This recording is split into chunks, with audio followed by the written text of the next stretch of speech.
오늘 그 새로운 시작이라는 제목을 가지고 우리 함께 말씀을 나누겠습니다.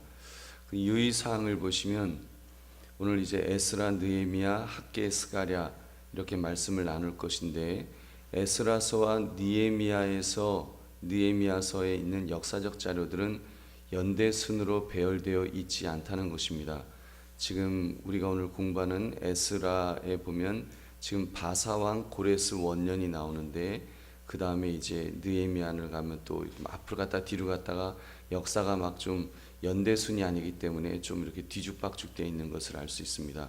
여러분 그런 줄 아시고 오늘 말씀을, 그래서 어느 것이 원래 일어났던 사건이 있는가를 역시 의문점으로 남겨져 있다, 이렇게 저자는 그렇게 말하고 있습니다.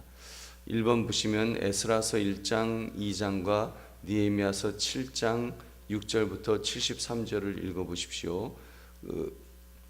고레스는 어떤 조서를 내렸다고 했습니까? 에스라 1장 1절부터 4절, 우리 조금 전에 읽었던 그 말씀이죠.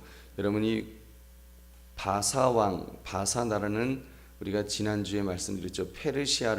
페르시아라고 말씀을 드렸습니다.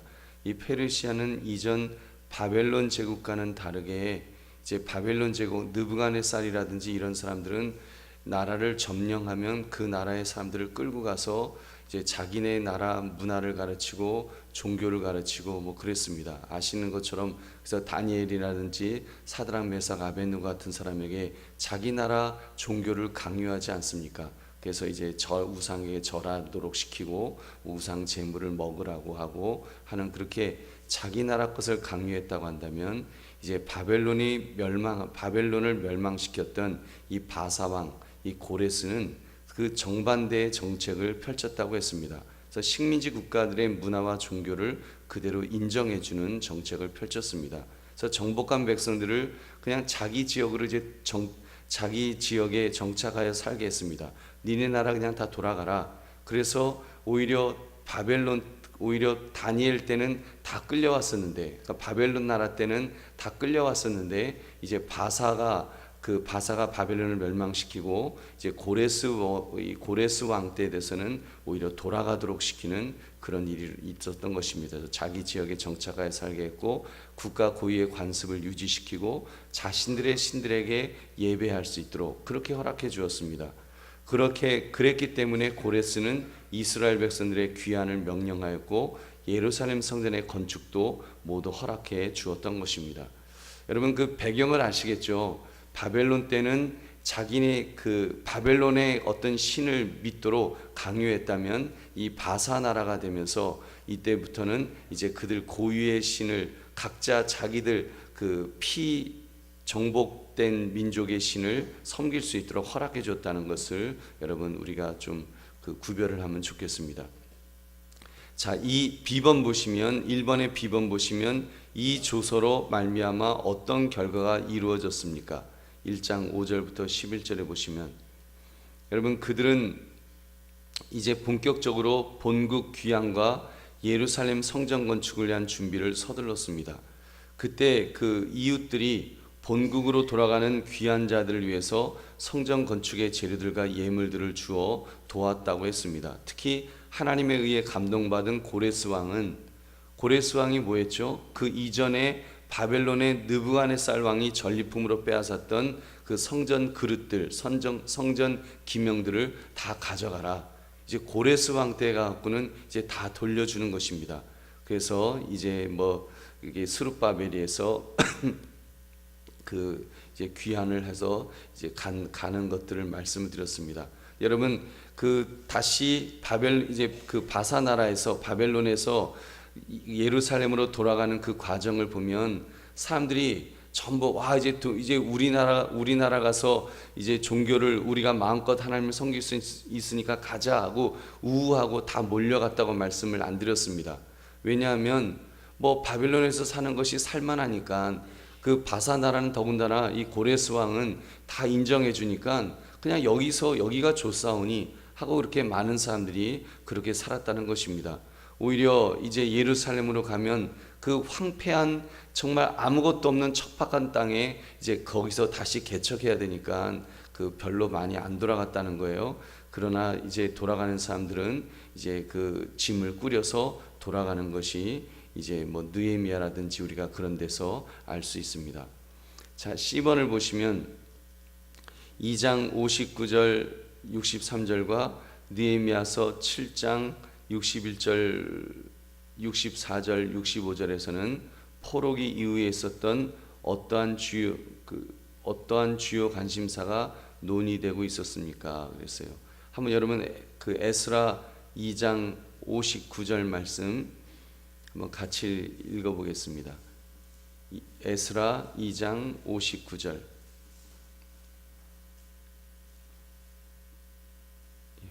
같이 읽어보겠습니다. 시작. 델멜라와 델하르사와 구룹과 앗단과 인멜에서 올라온 자가 있으나 그들의 조상의 가문과 선조가 이스라엘에 속하였는지 밝힐 수 없었더라. 그리고 에스라 2장 61절 에스라 2장 61절 한번 같이 읽겠습니다. 시작. 제사장 중에는 하바야 자손과 하코스 자손과 바르실레 자손이니 바르실레는 길라 사람 바르실레의 딸 중에 한 사람을 아내로 삼고 바르실레의 이름을 따른 자라. 그랬어요.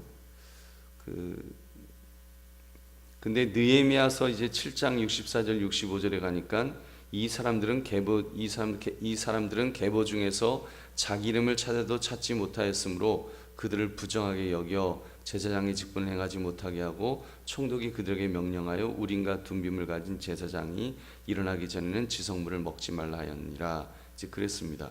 그러니까 어떤 일이 벌어지는가 하면 이제 이스라엘 백성들이 본국으로 그 귀환하고 보니까 족보가 없었습니다. 저 족보를 이제 정리해야 되는 그런 상황이 벌어졌습니다.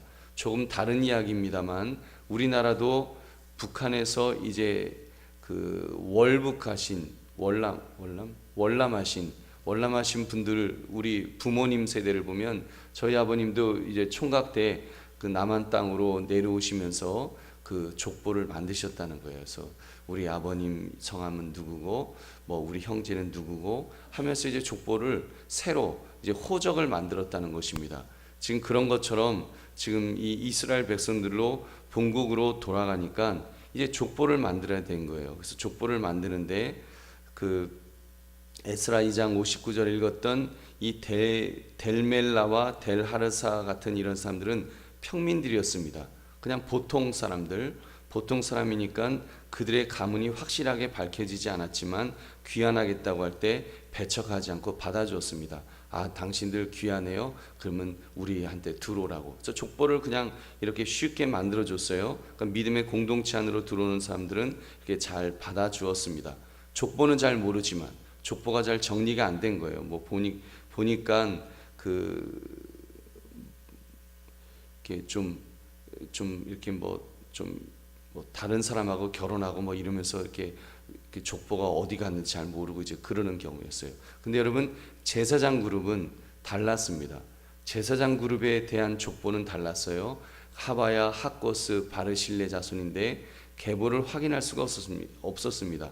아마도 제사장 족보를 포기하고 처가 쪽의 족보를 따랐기 때문에 오랜 세월 후에 제사장 가문임을 확인할 수 없게 되었을 것 같습니다. 이제 그런 내용이 잠깐 나와요. 그래서 바르실레는 뭐 그 에스라 2장 61절 보면 제사장 중에는 하바야 자손과 하코스 자손과 바르실레 자손이 바르실레는 길라 사람 바르실레의 딸 중에 한 사람을 아내로 삼고 바르실레의 이름을 따른 자라. 그래서 와이프 쪽 집안 이름을 뭐 따르고 뭐 이러다 보니까 이제 자기네 원래 그 제사장 집안이 이게 어떻게 되는지 이게 막 헷갈리는 거예요. 어떻게 뭐 찾을 길이 없는 것입니다.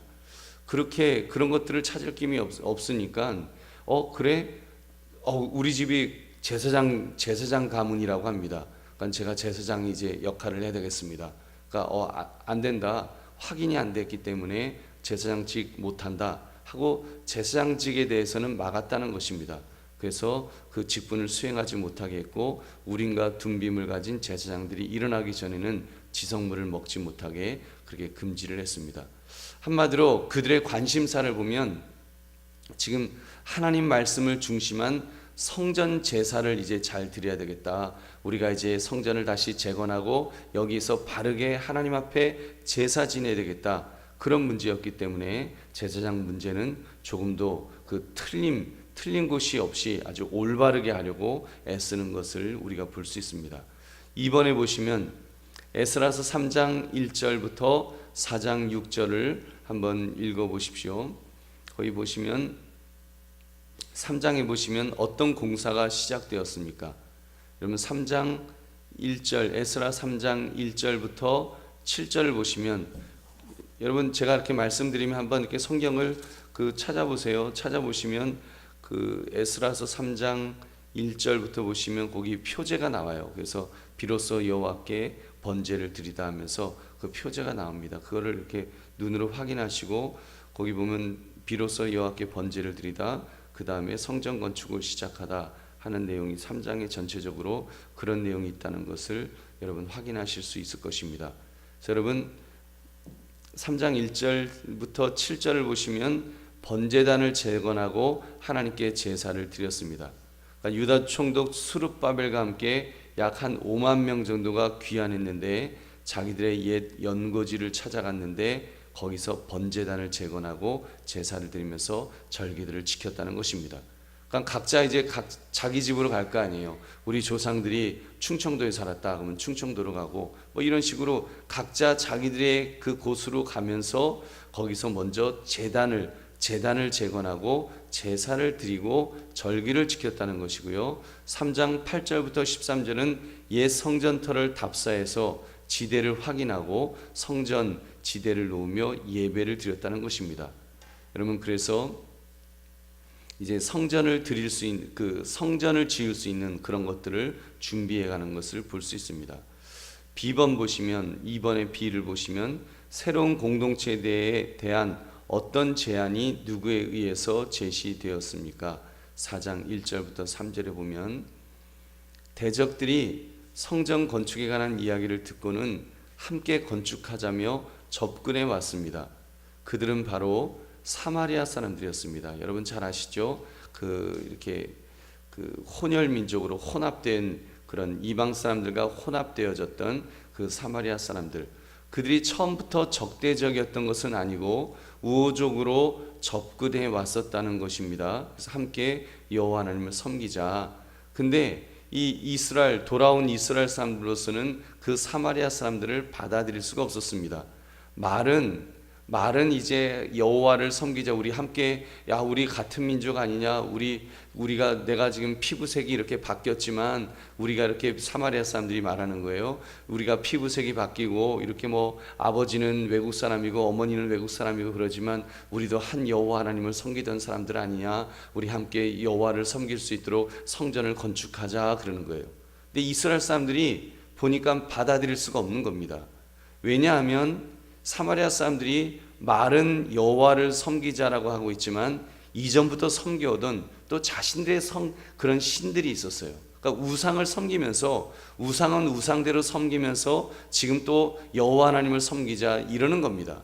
그러니까 뭐 금송아지 만들어 놓고 이 금송아지가 여호와 하나님이다 이러는 것과 똑같은 거예요. 아니 그보다 더 나빠진 거예요. 어떤 면에서 그래도 뭐 금송아지를 놓고 이분이 이 금송아지가 여호와 하나님이다 이러는 것보다도 더 나쁜 바알 신을 섬기고 아세라 신을 섬기면서 여호와 하나님을 섬기겠다고 하니까 지금 이 이스라엘 사람들로서는 이거 뭐 종교 혼합주의에 빠져 있는데 이거 우리 받아들일 수 없다. 그래서 이제 거절을 합니다. 우리 이 제안을 C번이죠. 이 제안은 어떻게 받아들여졌습니까? 4장 3절을 보시면 스룹바벨이 단호하게 거절했습니다. 한번 여러분 에스라 4장 3절 우리 한번 같이 읽겠습니다. 시작. 스룹바벨과 예수아와 기타 이스라엘 족장들이 이르되 우리 하나님의 성전을 건축하는데 너희는 우리와 상관이 없느니라. 바사왕 고레스가 우리에게 명령하신 대로 우리가 이스라엘의 하나님 여호와를 위하여 홀로 건축하리라 하였더니 아멘. 우리는 너희 이 혼합주의자들하고는 함께 할 수 없다.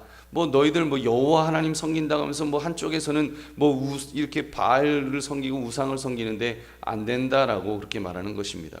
자, D번에 보시면 그렇게 하니까 이제 이 반대자들은 어떤 행동을 취하려고 했습니까? 반대자들 에스라서 4장 5절 6절을 보시면 아주 심리적으로 굉장히 위축시켰어요. 그래서 오랜 기간 동안 방해했는데 심지어 뇌물로 관리를 매수하기까지 했습니다. 그래서 여러분 우리가 그 그림 33번을 보시면 이때 나타난 사람들이 누군가면 산발락과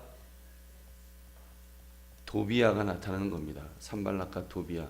산발락은요 이 사마리아 사람이었는데 사마리아의 총독이었습니다. 이 사람 사마리아의 총독인 이 사람하고 도비아는 암몬 사람인데 또 여기 요단강 있잖아요. 요단강 이렇게 있으면 이 산발락은 이쪽 사마리아 쪽에서 그리고 도비아는 요단강 동쪽 이쪽에서 이제 예루살렘 성전을 다시 재건하는 것을 방해하는 그런 역할을 했던 것입니다. 그래서 여러분 이들은 느헤미야가 예루살렘 성벽을 재건시키는 동안 아주 방해를 하는데요. 요게 지금 성벽이에요. 이렇게 느헤미야가 지금 재건하고 있는 예루살렘 성벽 모양이고요. 그리고 느헤미야는 성벽 재건을 했고 에스라는 영적인 재건을 했습니다. 그래서 에스라는 언약을 공동체 생활에서 중심에 두려고 율법을 이제 강조를 하죠. 그래서 이들이 예레미야하고 에스라가 강조했던 것이 무엇인가 하면 이 이방 사람과 결혼하는 문제에 대해서 그에 대해서 그렇게 하면 안 된다.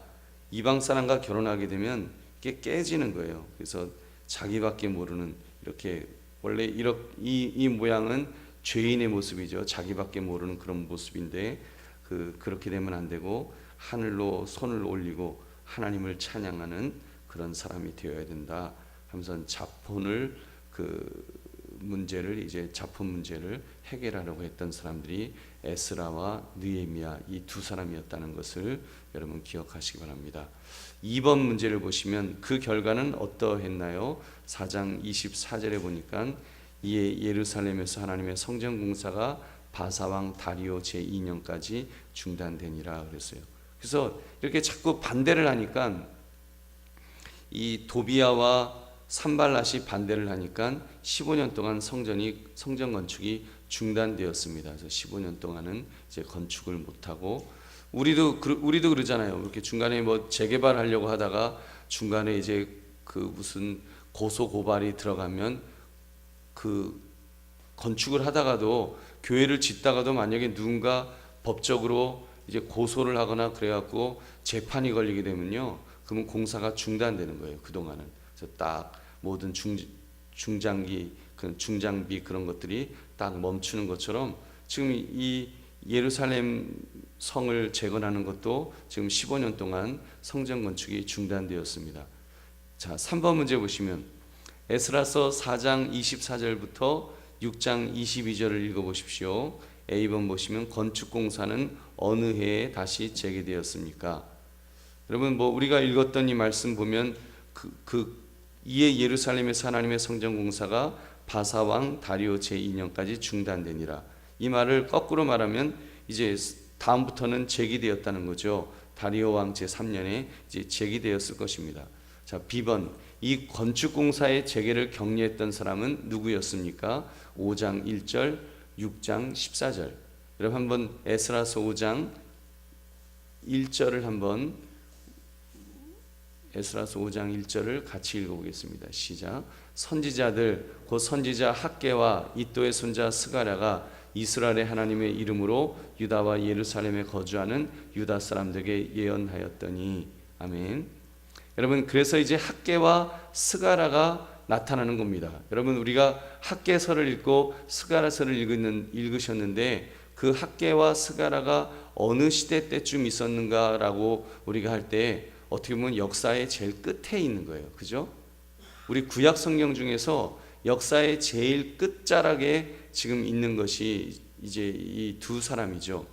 그들은 지금 고레스 때니까 이미 바벨론 시대 다니엘이라든지 이런 사람들 다 지나서 바벨론이 멸망하고 바사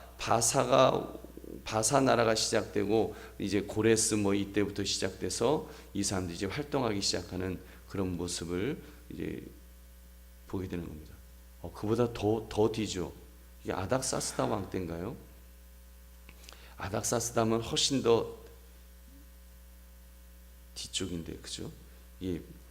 우리가 역사로 놓고 보면 이게 우리나라가 아니었고 저도 좀 헛갈리는데, 이 바사 제국, 이 페르시아 제국에 우리가 조금 전에 공부했던 내용이 고레스 원년에 이제 고레스가 바벨론을 멸망시키고 이제 시작되었다는 건데, 그 중간에 또 다리오 왕이 나오고요, 이 사스다 1세가 나오고 그 다음에 또 아닥사스다가 나오는 겁니다.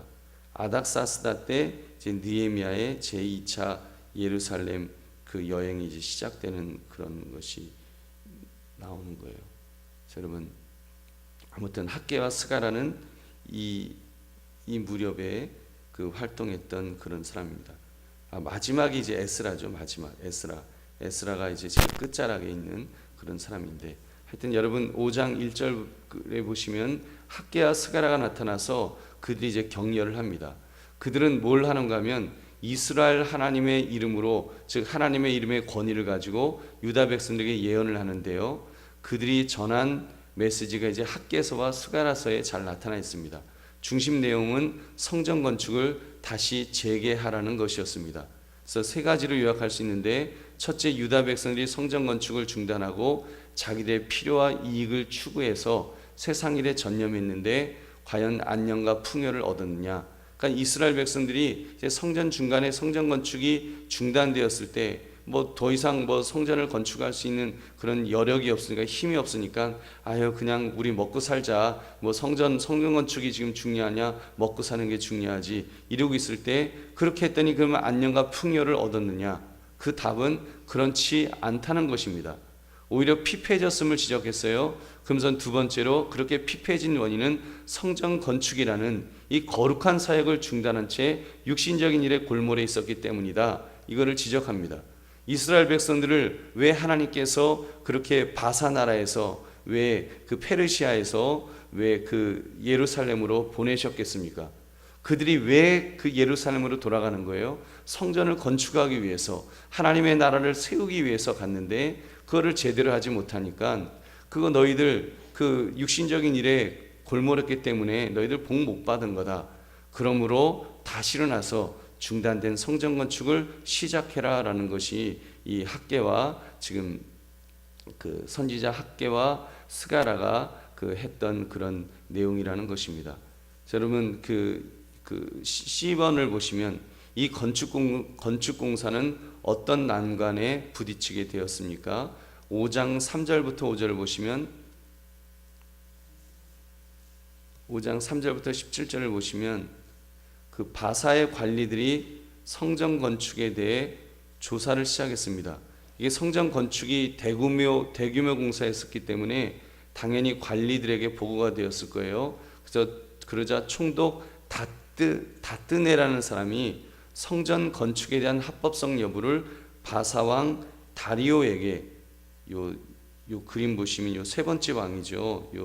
요 다리오 왕에게 이제 묻습니다. 다리오 왕이요, 이 성전 건축을 지금 이 사람들이 하고 있는데 이게 진짜 고레스 왕 때 했던 게 맞습니까? 이게 뭐 제대로 이 사람들이 도대체 누구의 허락을 받고 지금 성전을 건축하는 겁니까? 이런 거를 이 다뜨네라고 하는 이 총독이 지금 그 합법성 여부를 이제 상소를 올립니다. 그러자 D번 보시면 이 문제를 이제 해결을 해요. 어떻게 해결했습니까? 6장 1절부터 12절에 보면 그 상소문을 받은 다리오 왕이 6장을 보시면 고레스의 조서와 다리오 왕의 명령 이렇게 돼 있어요. 여러분 이 다리오 왕이 이제 바사 제국의 문서 보관소를 그 조사라고 했어요. 그 문서 보관소가 이제 왕궁에 있겠죠. 거기를 조사했더니 고레스 왕의 조서를 발견하게 되는 거예요. 고레스 왕이, 다시 말하면 선대왕의 유지가 성전 건축을 지원해주는, 성전 건축을 하는 것이다. 이게 문서가 나타난 거예요. 지금 뭐 벌써 시간이 한 번 몇십 년 이렇게 지나고 나니까 그동안 이 바사 나라 정부에서도 지금 예루살렘 성전 유대인들이 건축하는 것에 대해서 저걸 계속 하게 해야 돼, 말아야 돼 이러고 있는데, 그거를 근본적으로 찾아본 거예요. 찾았더니 고레스 왕 때 조서가 나오는 거예요. 고레스 왕 때 그렇게 허락을 다 해주었다. 그 상소를 딱 그런 문서를 보고 성전 건축을 지원해주는 새로운 조서를 내리게 되었습니다. 할렐루야. 여러분께서 지금 고레스 왕 때 한번 이제 성전 건축을 하도록 허락을 받고 지원을 받잖아요. 근데 다리오 왕 때 그 중간에 좀 반대가 있어갖고 제대로 못하다가 이제 오히려 대적들이 못하도록 상소를 올렸는데, 그 상소 때문에 더 연구해서 더 찾아보다 보니까 선대왕의 유지가 그거다, 선대왕의 유지가 예루살렘 성전을 건축하는 거다 하는 거를 찾은 거예요. 그래서 이제 전폭적으로 오히려 지원해주는 새로운 정책이 세워졌다는 겁니다. 그 결과가 무엇인가요? 6장 13절부터 에스라서 6장 13절부터 22절에 보면 성전이 이제 완공되어서 봉헌식을 행하고 유월절을 지키게 되었습니다. 그래서 공사를 다시 시작한 지 4년 만에 완공해서 봉헌 예배를 드렸으며, 오랫동안 중단되었던 구원과 해방의 기념절기인 유월절도 이제 지키게 되었습니다. 그러니까 그동안은 그런 것도 잘 못 지킨 거예요. 그 다음 여러분 4번 보시면 학개서를 읽어보십시오. 그 학개는 이제 한참 또 뒤로 가야죠. 학개서를 읽어보시면, 학개는 성전 건축 공사의 재개를 독려하기 위해서 무슨 말로 강력히 촉구하였습니까? 여러분 학개 성경 이렇게 보셔서 한번 학개서 여러분 보시면 거의 제일 끝이죠. 제일 끝에 보시면 지금 에스라서하고 위치는 한참 뒤잖아요. 근데 지금 그 시대를 보시면 다리오 왕의 시대로 이제 간 거예요. 그래서 학개를 보시면 성전을 건축하는 여호와의 말씀, 그 다음이 성전 건축을 격려하다, 그런 내용들이 이렇게 나옵니다. 여러분, 학개는 성전 건축 공사의 재개를 독려하기 위해서 무슨 말로 강력히 촉구하였습니까? 이 학개는요, 학개의 메시지는 굉장히 예리하면서도 뜨거운 면이 있었습니다. 그래서 그는 잠자고 있는 백성들을 일깨워서 움직이게 만들었습니다. 그는 경제 사정이 악화되어 있는 것은 백성들이 자신들이 거처할 호화주택만 짓고 성전 재건을 등한히 했기 때문이라고 그렇게 촉구했습니다. 그래서 학개가 지적한 것은, 너희들 성전은 않고 하나님의 집은 건축하지 않고 너희들 집만 멋있게 짓느라고 정신이 빠져 있냐, 그 사실을 촉구했습니다. 자, B번 4번의 B번을 보시면, 새로운 공동체는 성전이 완공된 이후 어떤 상황 하에서 살게 될 것인가요? 근데 여러분, 그래서 이제 성전을 지금 한 4년 이렇게 또 열심히 해갖고 봉헌을 했다 그랬어요. 근데 성전 자체는 사실 솔로몬 성전과 비교하면 굉장히 초라했어요. 포로들이 와서 세운 성전이니까 제대로 지었겠습니까? 굉장히 초라했어요. 이런 상황에서 위로와 격려의 말씀을 주셨는데, 새 성전에 임하실 하나님의 영광은 솔로몬 성전보다 더 클 것이라고 격려했습니다. 여러분, 그런 것 보면, 여러분, 이 성전이 세워진 것을 보면은요, 뭐라고 하나, 그 건물이 중요한 것은 아니에요. 여러분 믿으십니까? 건물이 중요한 것은 아니에요. 왜냐하면 사실 성전이 세 번 세워졌다 그랬어요. 솔로몬 성전이 있고요. 두 번째는 지금 이 에스라 이때 세워졌던 성전이 있어요. 포로들이 세운. 세 번째는 누가 세웠다 그랬어요? 헤롯 왕 때 세워졌다 그랬어요. 헤롯은 이방 사람이라고 했어요. 유대인이 아니고 이방 사람이 정치적으로 세웠는데 아예 금까지 깔고서 그렇게 멋있게 지었다 그랬죠. 그런데 지금 이 에스라를 통해서, 이 학개를 통해서 주시는 메시지는 성전 건물은 초라한지 모르지만 이 성전이 오히려 솔로몬의 영광, 솔로몬 때 지어졌던 그 성전보다도 하나님의 영광은 더 크게 임하실 수 있다 하는 것을 가르쳤다는 것입니다. 학개가 그 사실을 이제 가르쳤다는 거예요. 여러분, 그렇게 보면은 솔로몬의 성전보다 더 하나님의 영광이 더 강하게 그렇게 더 클 것이라고 격려했다는 것은, 여러분, 성전에 정말 그 건물이 중요한 것은 아니라는 이야기겠죠. 왜냐하면 헤롯 성전은 이거는 뭐 건물만 번들을 했지 하나님이 기뻐하시는 성전이 아니니까요. 그거는 아예 이방 사람이, 그냥 외국 사람이 그냥 정치적으로 지은 건물에 불과하기 때문에, 예루살렘이, 그래서 예수님께서 그 예루살렘을 보고 내가 이거를 사흘 만에 헐리라 주님 말씀하지 않으셨습니까? 여러분, 그렇기 때문에 그렇게 보면은 이 건물이 중요한 것이 아니라는 것을 여러분 우리가 한번 다시 한번 생각하시고, 정말 우리 예를 들면 우리 한강교회, 뭐 교회가 성전은 아닙니다만 여러분 그 성전의 개념이 있죠. 그렇게 볼 때 하나님, 이곳에 하나님 정말 하나님의 영광이 크게 임하시도록 하나님 은혜를 달라고 여러분 그렇게 기도하시는 저와 여러분 되시기를 주의 이름으로 축원합니다. 여러분, 그 다음 스가랴서를 보시면 스가랴서 1장부터 8장을 한번 읽어보십시오. 스가랴서 1장, 학개, 그 다음이 스가랴예요. 스가랴서는 지금 그렇게 뭐 그래도 학개보다는 조금 길죠. 여러분, 스가랴서 1장부터 8장을 한번 읽어보십시오. 이 부분에서 다루어지고 있는 메시지의 주요 내용은 무엇입니까? 스가랴의 메시지는 학개가 첫 메시지를 전할 때로부터 2달 후에 시작되었다는 것입니다. 성전 재건을 다시 시작한 유다 백성들을 격려하기 위한 스가랴의 메시지는 장차 도래할 메시아 왕국을 그리면서 그들의 현재적인 삶을 돌아보고 회개하도록 촉구하고 있습니다. 그래서 거기 보면 8개의 이제 환상이 나옵니다.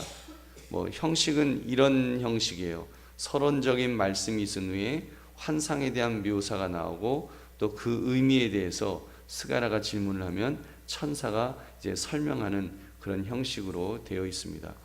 이 8개의 환상은 모두 비슷한 목적을 가지고 있는데, 성전을 재건하는 백성들을 위로하고 격려하기 위한 것입니다. 그래서 여러분, 뭐 이런 질문들을 하는 거예요. 첫 번째 환상 같은 데도 보면은 왜 유다를 압제했던 주변 국가들은 이렇게 잘 되고 유다 나라는 이렇게 그냥 고난 가운데 있습니까? 그런 것에 대한 질문으로 유다를 압제한 나라를 하나님이 심판하시고 이스라엘을 회복시키실 것이다. 이제 그런 예언의 말씀들을 이렇게 주시는 것입니다. 그런 내용들로 이제 이 스가랴서가 또 쓰여져 있고요. 그리고 B번을 보시면 메시아 시대에는 어떤 일이 있게 될 것이라고 말씀합니까? 이제 8장에 가면 메시아적인 그 확증들을 이제 소개하고 있습니다. 스가랴서 8장. 스가랴 8장 보면 예루살렘 회복에 대한 약속하고 뭐 금식에 관하여 하는 그런 내용들이 나오는데, 거기 보시면 에스라서 8장은 이제 여호와께서는 시온산에서 그의 백성 가운데 거하실 것이며 또 여러 민족 가운데 흩어져 있는 자들을 귀환시키실 것을 이제 말씀하는 것입니다. 그래서 뭐 언약적인 유대 관계가 곧 회복될 것이고, 다른 여러 나라의 백성들이 이제 여호와를 찾기 위해서 예루살렘으로 몰려들게 될 것이다 하는 내용이 이 스가랴서에 이렇게 나오는 거예요.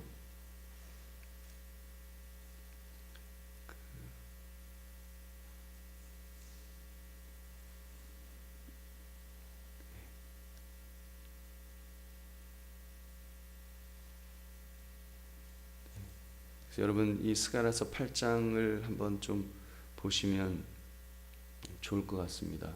여러분 이제 메시아 시대 때 어떤 일이 일어나게 될 것인가를 이 스가랴서 8장이 좀 말씀을 하고 있습니다. 그다음 6번 보시면 다시 이제 에스라로 다시 또 넘어갔어요.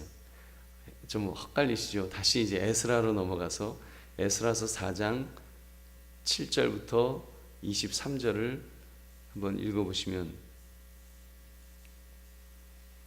이제는 예루살렘 성읍의 건축에 대한 내용이에요. 에스라서 4장 성전 건축이 아니라 이제 성읍에 대한 건축이 예루살렘 성읍의 건축 어떤 공사가 착공되었나요? 예루살렘 성읍의 건축 사역이 이제 에스라서 4장에서 이제 시작이 되는데 고레스 왕 때부터 시작된 유다 백성들에 대한 대적들의 방해는 다리오 왕, 아하수에로 왕을 거쳐서 아닥사스다 왕에게 이르기까지 계속되었다는 것입니다. 그리고 비번 이 공사는 어떤 어려움에 부딪히게 되었습니까? 아닥사스다가 성읍 건축을 중단시키는 조치를 또 내렸어요. 왜냐하면 이번에는 반역의 가능성 때문에 성읍 건축을 중단시켰습니다. 에스라서 4장 21절 22절에 보면 이제 너희는 명령을 전하여 그 사람들에게 공사를 그치게 하여 그 성을 건축하지 못하게 하고 내가 다시 조서내리기를 기다리라. 너희는 삼가서 이 일에 게으르지 말라. 어찌하여 화를 더하여 왕들에게 손해가 되게 하라 하였더라.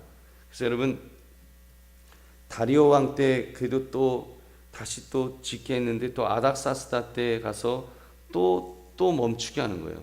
또 짓지 마라 또 그러는 거예요. 그 이유는 이제 이 바사 나라가 좀 시대가 좀 지나니까 이제 식민지에서 막 반란이 일어나는 거예요. 식민지에서 반란이 일어나고 그리고 재정적으로도 이거 뭐 유다가 성읍을 건축해 갖고 이제 저 나라도 한때는 그래도 다윗 왕 때 같은 때는 굉장히 강력한 나라였는데 저거 이제 힘 세지면 세금도 안 내게 조공도 안 바칠 거다. 그러면 이제 뭐 세금도 제대로 안 들어오고 그러면 안 되니까 그런 고소장을 이제 본 거예요. 그러니까 아닥사스다 왕이 보니까 야 저 이스라엘 사람들 저렇게 다시 회복되면 안 되겠다 해서 그 공사를 멈추게 했던 것입니다. 그 다음에 7번에 보시면 에스라서 7장부터 10장을 읽어보십시오. 이제 두 번째 포로 귀환에 관한 내용입니다. 이제 A번 에스라는 자신의 사명을 완수한 데 있어서 어떤 정치적인 후원을 받아냈습니까? 에스라서 7장에 보시면 이 아닥사스다 왕이 제2차 포로 귀환을 허락하는 조서를 이제 또 에스라에게 또 내렸습니다. 하여튼 그렇게 또 막혔다가는 그 다음에 또 허락을 또 받는 거예요. 아닥사스다 왕이 또 이제 해라. 그래서 두 번째 포로 귀환에 이제 또 가게 됩니다. 그에게 주어진 사명이 무엇입니까? 이게 2차 포로 귀환이에요. 두 번째로 이제 포로 귀환을 가는데 수르바벨에 의해 주도된 포로 귀환의 사건이 있은 지 지금 80년이 되는 시점에서 여기 있죠. 수르바벨의 성전이 재건되는 이때로부터 다시 에스라가 두 번째 가기까지는 지금 한 80년의 세월이 지나면서 여러분 시점인데 수르바벨은 120일 동안 유브라데 강을 따라 북서쪽으로 거슬러 올라간 다음에 예루살렘으로 내려가는 여정을 택했습니다. 그러니까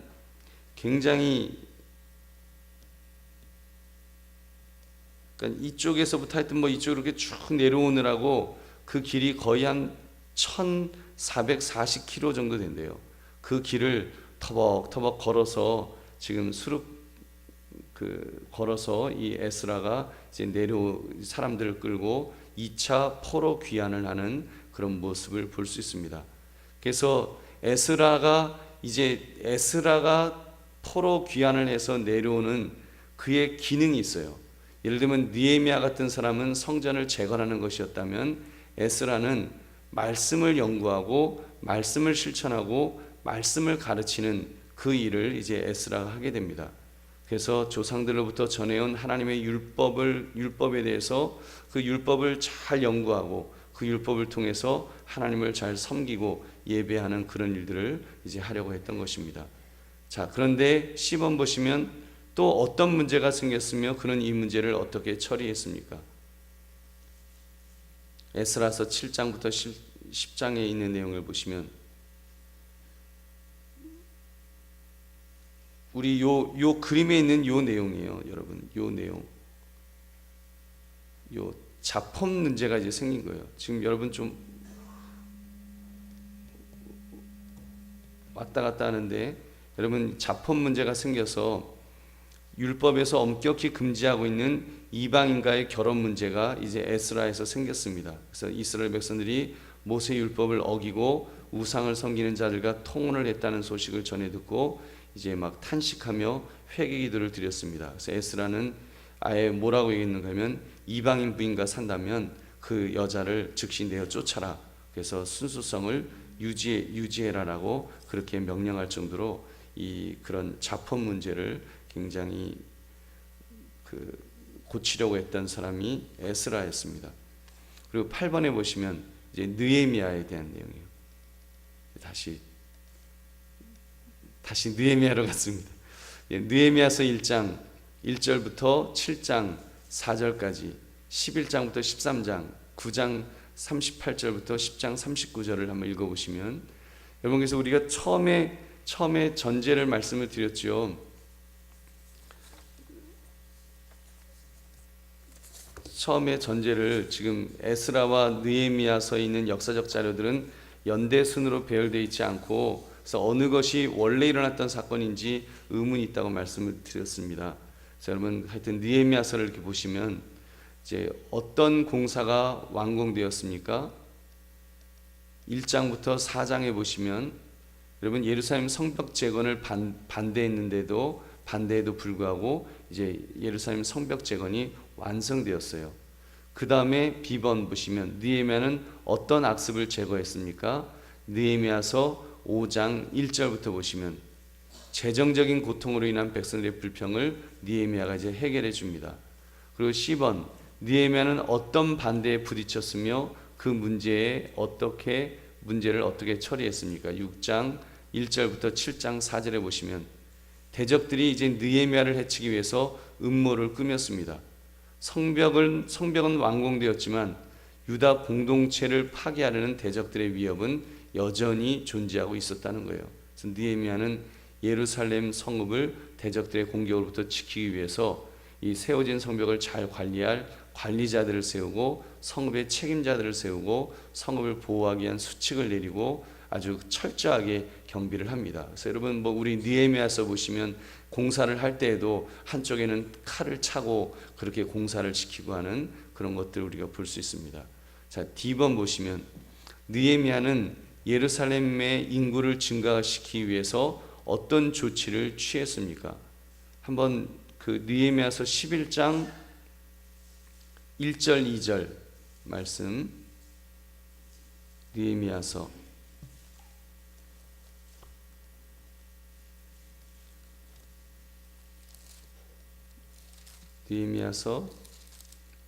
11장 1절 2절 우리 같이 읽겠습니다. 시작. 백성의 지도자들은 예루살렘에 거주하였고 그 남은 백성은 제비 뽑아 10분의 1은 거룩한 성 예루살렘에 거주하게 하고 그 10분의 9는 다른 성읍들에 거주하게 하였으며 예루살렘에 거주하기를 자원하는 모든 자를 위하여 백성들이 복을 빌었느니라. 아멘. 여러분 당시 그 예루살렘에 거주한다는 것은 굉장한 어려움을 감수해야 됐습니다. 왜냐하면 굉장히 위험도 했고 불안도 하고 엄격하고 척박하고, 왜냐하면 예루살렘은 그 제일 중심되는 도시였기 때문에 바벨론이 침공했을 때 아주 철저하게 파괴를 시킨 거예요. 그래도 원래 전쟁이 일어나면 그 수도는 아주 철저하게 파괴되지만 그래도 시골은 좀 낫잖아요. 어느 섬 같은 데는 뭐 우리나라도 뭐 저쪽 섬에 가면은 6.25도 안 겪고 일제도 안 겪은 그런 섬도 있다는 이야기 여러분 들으시지 않았습니까? 그런 식으로 예루살렘에서 산다는 것은 굉장히 어려웠어요. 그리고 불안했어요. 지금도 예를 들면 김정은이가 미사일을 쏴서 폭격을 해서 그 불바다를 만들면 서울부터 불바다 만들겠지 뭐 저기 어디 강원도 뭐 어디 뭐 그 산골에 뭐 거기 뭐 그런데 불바다 만들겠어요? 그런 것처럼 이 예루살렘에 산다는 것이 굉장히 힘들었어요. 불안했습니다. 그래서 느헤미야가 했던 것이 백성의 지도자들은 예루살렘에 거주해라. 그래서 여러분 백성의 지도자들은 의무적으로 예루살렘에서 살도록 그렇게 명령을 내렸습니다. 또 남은 백성 중에 10분의 1은 그 10분의 1을 딱 해서 그 사람들은 예루살렘에 의무적으로 거주하도록 그런 식으로 이제 인구를 증가시킬 수 있는 조치를 취하였습니다. 그 다음에 2번 보시면 느헤미야는 그 밖에 어떤 문제를 또다시 처리해야만 했나요? 13장 1절부터 9절에 보시면 그 느헤미야가 이제 잠깐 바사 나라로 돌아갔었어요. 그때 이스라엘 백성은 다시 계명을 떠나서 죄악에 빠집니다. 이런 백성들의 상태를 보고 다시 개혁을 위한 조치들을 취해서 이제 그 이방 사람 도비아에서 더럽혀진 예루살렘 성전을 정결케 하는 일을 했고요. 13장 10절부터 14절에는 그 도비아 사건을 처리한 후에 11조 제도를 다시 확립합니다. 느헤미야가 예루살렘에 없는 동안에 11조를 드리던 것들이 이제 해이해졌어요. 그러니까 11조를 안 드리니까 레위인들이 마땅히 받아야 될 분깃을 얻지를 못했습니다. 이것은 그 레위인들이 흔들리기 시작하니까 성전 예배를 올바르게 유지하는데 이건 너무 중요한 거였어요. 레위 사람들도 무슨 뭐 아지랑이를 먹고 살 수 있는 건 아니잖아요. 밥을 먹고 살아야 되는데 지금 11조를 이스라엘 백성들이 드리지를 않으니까 이게 레위인들이 아이고 우리 못하겠다. 우리 전부 그냥 다른 일 하자. 이렇게 되면 결국은 성전 예배를 올바르게 유지하는 것이 안 되기 때문에 지금 11조를 너희들 제대로 드려라. 그래서 레위인들의 생계를 꾸려나갈 수 있도록 그렇게 해야 된다 하는 것을 13장 10절부터 14절에서 가르치고 있습니다. 그 다음에 13장 15절부터 22절에 보면 안식일의 세 번째 계획은 이제 안식일을 엄격히 지키도록 그렇게 명령을 했습니다. 그래서 안식일에 일을 하거나 물건을 사고 파는 일 등 안식일 규례를 범하는 죄악이 이스라엘 사회에 널리 퍼진 것을 보고 이제 그것들을 이제 하지 마라 다시 맹세시키는 그런 모습이 나오고요. 13장 23절부터 31절에는 그 아까 말씀드린 것처럼 이방인과의 통혼을 금지했습니다. 당시 이스라엘 사회에서는 이방 여인을 취해서 아내로 삼는 일, 즉 이방 여인과 통혼한 일이 널리 퍼져 있었는데, 그래서 그거를 이제 그 막는 그런 역할을 했습니다. 자, 9번 느헤미야서 8장 9장을 읽어보십시오. 에스라는 어떤 일을 행했습니까? 느헤미야가 그런 일을 하는 동안에 에스라는 율법을 낭독하고 해석함으로써 백성들을 말씀으로 깨우쳐 주었습니다. 그리고 B번 보시면 백성들은 어떻게 협력했나요? 그 말씀을 통하여 자신들의 죄악을 깨닫고 하나님의 자비하심을 깨달은 백성들은 울면서 회개하고 또 한편으로는 하나님을 찬양하는 영적 각성과 회개의 역사가 그렇게 일어났던 것입니다. 자, 10번을 보시면 포로기 이후의 공동체는 자신들이 맡고 있는 종의 역할을 어느 정도 진지하게 자각하였으며 또한 하나님을 위해 다른 민족들에게로 어느 정도까지 뻗어 나갔었나요? 여기에 대해서는 그렇게 긍정적이지 않습니다. 그래서 여러분 이 이스라엘의 그런 유대주의라든지 이런 것들이 굉장히 편협해지죠. 굉장히 그 율법주의에 빠지게 되고 그래서 굉장히 경직돼 버리고 어떤 하나님의 그런 은혜라든지 이런 것들이 그냥 경직돼 버리는. 그래서 여러분 예수님 이제 요 에스라를 넘어가서 이제 그 시대를 보면 그 신구약 중간기라고 하는데 그때 보면은 뭐 제대로 그러니까 유대교가 제대로 하나님 앞에 바로 서 있는 모습이 나오지는 않습니다. 그래서 너무 막 율법 해갖고 그 율법을 지키기 위한 그 테두리를 만들어 가는데 너무 뭐 말도 안 되는 것들을 이제 만들고 그러지 않습니까? 그래서 뭐 안식일을 기억하여 거룩히 지켜라. 그러니까 뭐 금은 불 스위치를 뭐 지금도 정통 유대인들은 그 뭐죠? 엘리베이터 타갖고 그 스위치도 못 누른다는 그런 이야기를 들었어요. 그래서 그 일하는 거니까 이제 스위치 누르는 일을 하니까 이제 그런 것도 못 하고 다른 사람 시켜서 눌러주세요. 그래서 눌러주고 한다는 그런 우습게 이야기도 있을 정도로 그렇게 그 유대교가 유대주의가 이 율법주의하고 뭐 이렇게 되면서 굉장히 경직되는 그런 모습을 보게 됩니다. 여러분, 하나님의 율법을 귀하게 여기고 그 율법을 잘 지키려고 애쓰는 것은 굉장히 중요합니다. 그런데 항상 보면 율법을 지키려던 것이 율법주의에 빠지게 되면, 율법주의가 되게 되면 이제 이야기가 좀 달라지는 거예요. 그리고 그러다 보니까 이스라엘 백성들이 다른 민족들에 대해서도 전혀 뭐 그런 관심이 없었습니다. 오히려 이방인들은 하나님 뭐 천국의 지옥에서 불쏘시개로 쓰려고 그렇게 만들었다. 그딴 생각이나 할 정도로 아주 유대교가 아주 어떻게 자기들만 아는, 자기들만 생각하고 자기들만 옳고 자기들만 좋은 그런 어떤 편협한 그런 종교로 이제 타락이라고 봐야죠. 변질되는 것을 우리가 볼 수 있습니다.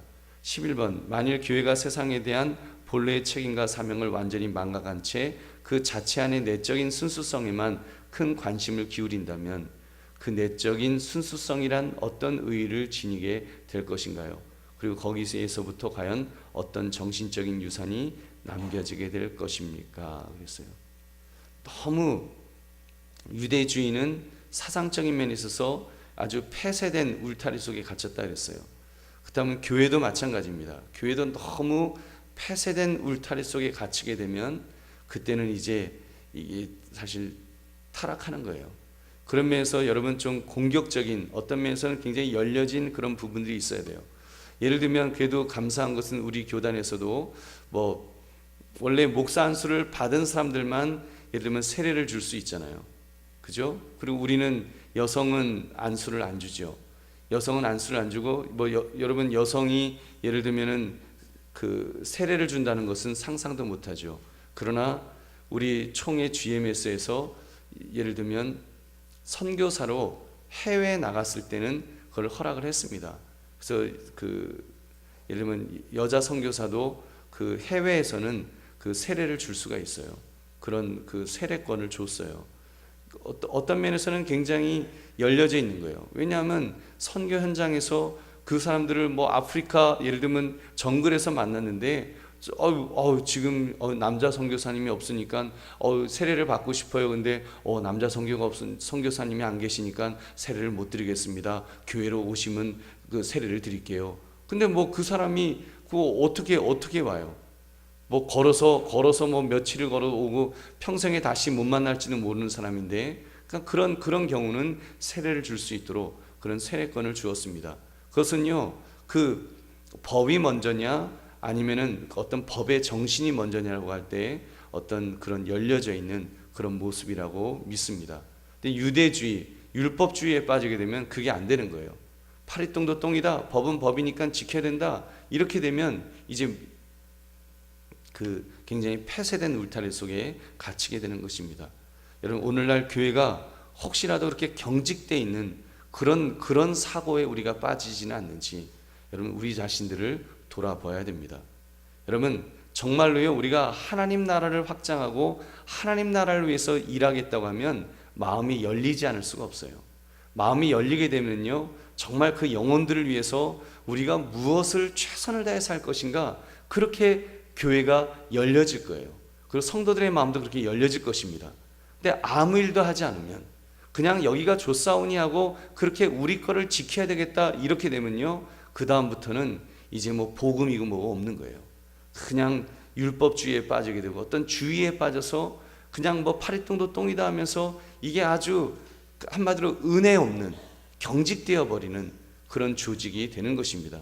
어떤 면에서 이제 이 신구약 중간기를 거쳐가는 유대교는, 이스라엘은 그런 면에서 굉장히 경직되어지고 폐쇄된 그런 어떤 생명을 잃어버린 종교로 그렇게 되어버린 것을 우리가 볼 수 있습니다. 예수님 시대 때 그런 바리새인 그런 사두개인 그런 사람들을 볼 때 우리가 그 사람들을 보면서 무슨 그냥 종교인이지 정말 하나님을 믿는 신앙인의 모습은 보이지 않는 그런 종교로 아주 타락하는 모습을 우리가 보면서, 여러분, 우리가 정말 어떻게 그렇게 우리가 신앙 안에서 정말 하나님의 뜻을 이루며 살아갈 것인지 우리 자신들을 한번 돌아보시는 그런 시간이 되시기를 주님의 이름으로 축원합니다.